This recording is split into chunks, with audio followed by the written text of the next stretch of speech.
In eukaryotic cells, a cell is duplicated every 24 hours. Most of the life of a cell is spent in interphase. Interphase consists of 3 stages called G1, S, and G2. G1, or gap 1, is the first growth stage of interphase. In G1, the cell grows to nearly its full size and performs many of its specific biochemical functions that aid the organism. Next is the S, or synthesis phase. This is an important stage because it is during the S phase that DNA in the nucleus is replicated. The cell next enters another growth stage called G2, or gap 2. It is during G2 that the cell finishes growing. Once the cell has duplicated DNA in the nucleus and 2 centrosomes have appeared in the cytoplasm, mitosis can begin. For a typical eukaryotic cell, this will last about 80 minutes. During the first stage of mitosis, called prophase, we first see the classic chromosome structure. This occurs through a condensation process. At the same time, protein strands, called microtubules, appear from the centrosomes in animals. Finally, a structure found within the nucleus, the nucleolus, disappears. Next, prometaphase begins when the nuclear membrane is broken down.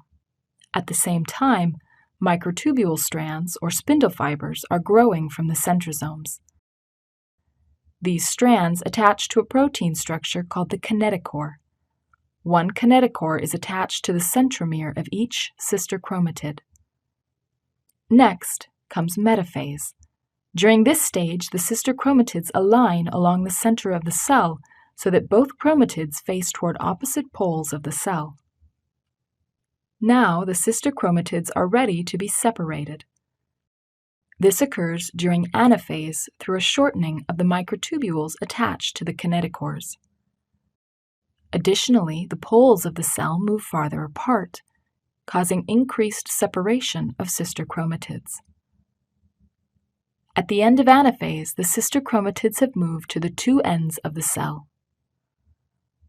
Telophase is the final stage of mitosis.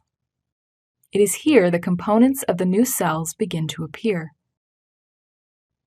At this point, the spindle fibers are broken up. A new nuclear membrane surrounds the chromosomes at the end of each cell, and the chromosomes uncoil and return to an uncondensed state. Mitosis is now complete.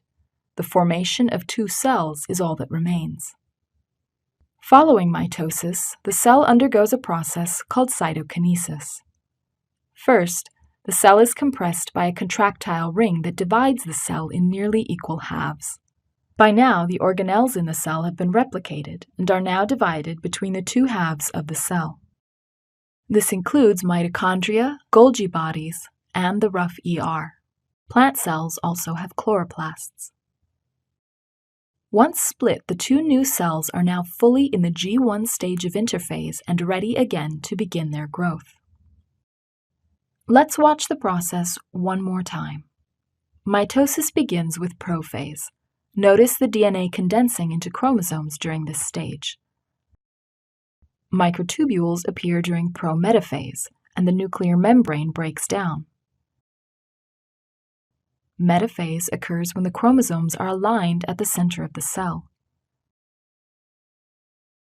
During anaphase, the chromosomes are moving apart.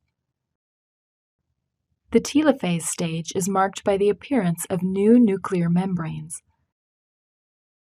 This is the end of mitosis. Finally, the splitting of the cell occurs during cytokinesis. The 2 new cells are now ready to grow and perform their specialized